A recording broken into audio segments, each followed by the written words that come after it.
Sakit kasi araw-araw kong tinitiis na hindi makita yung mga anak ko. Hindi ko sila makakausap. At titiis ko yun. Kailangan kong gawin yun eh. Inisip ko na lang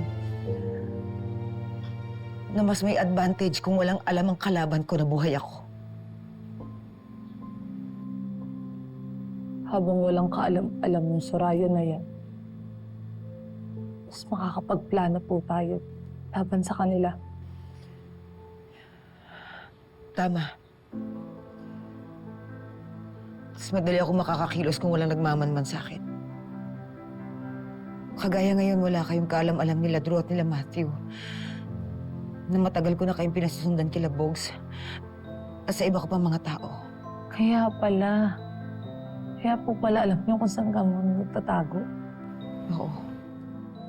Dahil nung tumakas kayo ni Drew, pinasundan ko na kayo agad.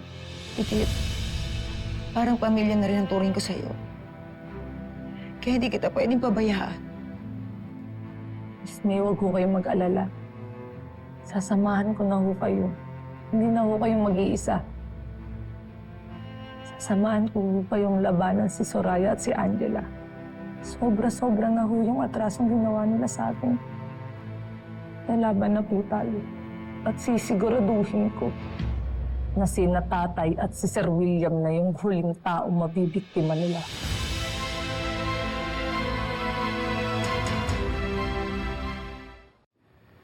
Damn it, Drew!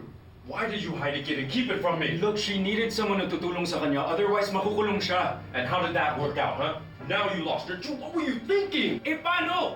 Ha? Nagda-doubt ka na sa kanya. You started to believe na kaya niyang gawin yun kay Dad.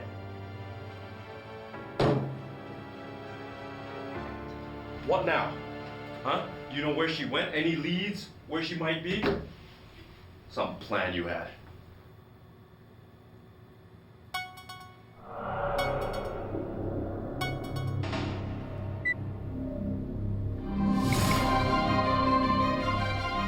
Drew, pasensya ka na ha, kung iniwan kita na walang pasabi.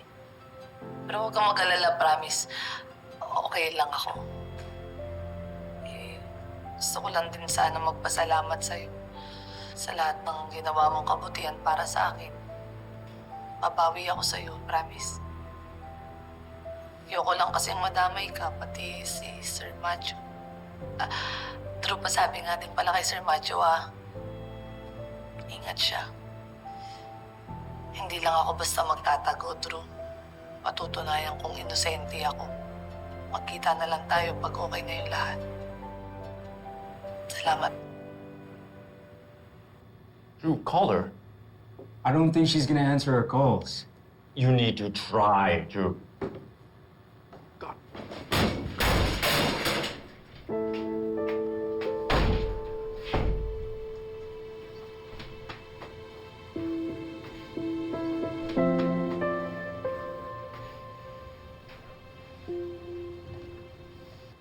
Pia, pasensya ka na kung di ako nagsabi sa'yo. Kasi ayokong may stress ka pa sa pagtakas ko eh. Huwag kang mag-alala. Dito muna ako sa Malaysia, ha? Hanggat mainit pa yung kaso.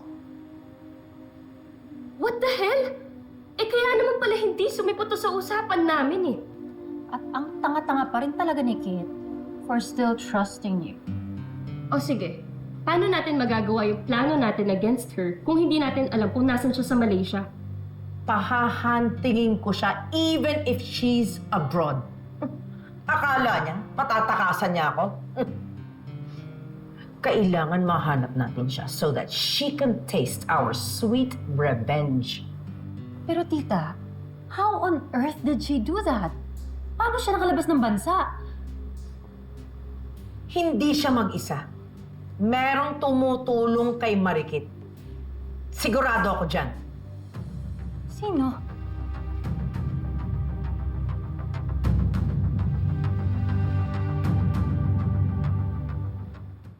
Sir Matthew, pasensya ka na ha kung hindi ako nakapagpaalam sa'yo ng maayos. Pero huwag mong iisipin na kaiwan-iwan ka. Gusto ko lang magpasalamat sa'yo. Maraming salamat kasi nagustuhan mo ako. Maraming salamat kasi sa dami ng pwede mong magustuhan na babae. Bakit ako pa? Sobrang sarap sa pakiramdam. Kasi nagustuhan ako ng isang kagaya mong napakabait, napaka-gentleman. Alam mo, akala ko perfect na tayo. Kasi akala ko na na-meet ko na yung Prince Charming ko eh. Pero sa dami na nangyari, baka sign na yun. Baka hindi talaga tayo para sa isa't isa. Alam niyo, Sir Macho, masakit to para sa akin ha. Pero siguro wag na natin ipilit. Hindi talaga tayo tinadhana. Mas okay sigurong kalimutan na lang natin yung isa't isa.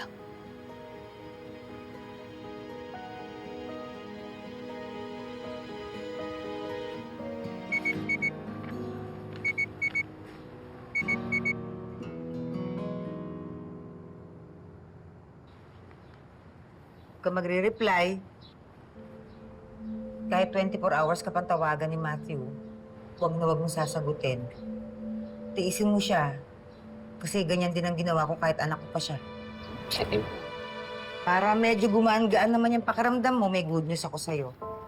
Nakausap ko si Atty. Alvarez at binigyan ko siya ng instruction na i-gather lahat ng mga ebidensya at maghanap ng witness para talagang mapatunayan na yung Soraya na yan ang may kasalanan. Sana talaga, Miss May. Sana malinis na yung pangalan para hindi ko na kailangan Konting tiis na lang, Ikit. Darating din tayo dyan. Sa ngayon, habang inaasikaso ni attorney yung magiging defense natin sa kalaban, unti-unti natin susugatan ng mga yan. Hanggang sa maging vulnerable sila para pagdating ng oras na kailangan na natin silang harapin, madali natin silang matatalo. May naisip na po kung gagawin ko kay Angela. Ano? Dahil cloud chaser naman yung babae na yan. Sobrang concern niya sa image niya. Iga-grand reveal ko yung totoong ugali at pagkatao. Sisiguraduhin ko, ika-cancel siya ng lahat.